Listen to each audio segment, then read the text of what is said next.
اعوذ باللہ من الشیطان الرجیم بسم اللہ الرحمن الرحیم۔ نالج فیکٹری کے دوستو السلام علیکم۔ ناظرین اکرام، وقت جوں گزرتا جا رہا ہے نت نئی تحقیقات، ایجادات اور سائنس کی ترقی کا سلسلہ جاری و ساری ہے، اور اسی حساب سے یہ تمام ترقی یافتہ ممالک ان ایجادات اور تحقیقات میں اول نمبر حاصل کرنے کے لیے سر دھڑ کی بازی لگا رہے ہیں، بلکہ ستاروں پر بھی ہم کمندیں ڈالنے میں ایک دوسرے پر سبقت لے جانے کی کوششوں میں دن رات مصروف ہیں۔ ان تمام تحقیقات پر جو زر مبادلہ خرچ ہو رہا ہے وہ ایک الگ بحث ہے، لیکن یہ بھی ایک حقیقت ہے کہ ان تحقیقات یا ایجادات سے کسی خاص مخصوص طبقے کو ہی فائدہ ہو سکتا ہے۔ اگر یہی زر مبادلہ تمام دنیا سے غربت ختم کرنے پر لگایا جائے تو دنیا جنت کا نمونہ بن جائے۔ لیکن خیر، ہمارے بااثر ممالک اور ان کے سربراہوں کو تو ان تحقیقات اور دریافتوں کا نشہ ہی کچھ ایسا لگا ہے کہ اس کے لیے وہ کسی حد تک بھی جانے کو تیار ہیں، اور اب ایسی ہی تحقیقات اور ایجادات کے منصوبے سامنے آ رہے ہیں کہ انسانی عقل ایک بار ضرور حیران رہ جائے گی، اور ان سائنسدانوں یا تحقیق کرنے والوں نے مستقبل میں جھانکنے کا عجیب ہی منصوبہ بنا لیا ہے۔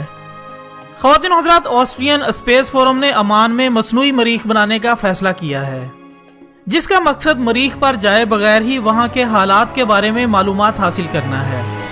اب تک دوسرے سیاروں کا سفر ہالی ووڈ کی فلموں تک ہی محدود تھا، مگر یہ اب حقیقی زندگی میں ہونے والا ہے۔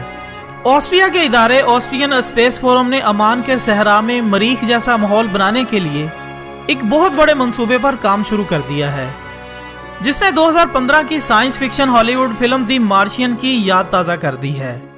اس فلم میں اداکار ڈیمن اپنے ساتھی خلابازوں کے ہمراہ مریخ کا سفر کرتا ہے، لیکن ایک بہت بڑے طوفان میں پھنس جانے کے بعد ان کے ساتھی تو زمین پر واپس آ جاتے ہیں، لیکن ڈیمن وہیں زندہ رہنے کی سرتوڑ کوششیں کرتے نظر آتے ہیں۔ دوستو، عمان کے صحرا میں بنائے جانے والے مصنوعی مریخ پر ہوا اور پانی کے بغیر پودے اگانے کی کوششیں کی جائیں گی، بالکل اسی طرح جیسے دی مارشین مووی میں لگائے گئے تھے۔ اس مصنوعی مریخی شہر میں صرف 15 لوگوں کو بھیجا جائے گا، جبکہ ان سے رابطہ بھی سیٹلائٹ کے ذریعے ہی رکھا جائے گا۔ ناظرین، امادی 18 نامی اس منصوبے کے تحت آسٹریا اور عمان کے ماہرین مشترکہ طور پر 19 تجربات کریں گے۔ آسٹریلین اسپیس فورم کے مطابق مصنوعی مریخ کے لیے عمان میں ظفار کے صحرا میں 120 مربع میل پر پھیلے ہوئے ایک وسیع رقبے کا انتخاب کر لیا گیا ہے، کیونکہ یہ صحرا اپنی خصوصیات میں مریخ کی سطح سے خاصی مشابہت رکھتا ہے۔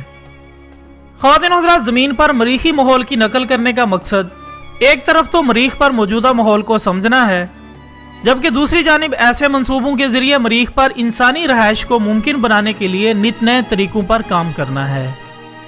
امادی 18 اس حوالے سے سرزمین عرب پر شروع کیا جانے والا یہ پہلا منصوبہ ہے، جبکہ دنیا بھر میں اب تک اس نوعیت کے کم از کم 12 منصوبے منظر عام پر آ چکے ہیں، اور ان پر بڑی تیزی سے کام جاری ہے، اور مستقبل قریب میں اور بھی بہت کچھ منظر عام پر آنے والا ہے۔ خیر ناظرین، اللہ تعالیٰ سے دعا ہے کہ اللہ ہم سب کے لیے آسانیاں پیدا فرمائے، آمین ثم آمین۔ ویڈیو پسند آنے کی صورت میں اسے لائک کر کے ہماری حوصلہ افزائی کریں، اور مزید اچھی ویڈیوز کے لیے ہمارے چینل کو سبسکرائب کریں۔ ہم کل انشاءاللہ ملتے ہیں ایک نئی ویڈیو کے ساتھ، تب تک کے لیے اجازت دیجیے گا۔ اپنا دوستوں، رشتہ داروں اور گرد و نواح کے تمام لوگوں کا بہت خیال رکھیے گا۔ اللہ حافظ۔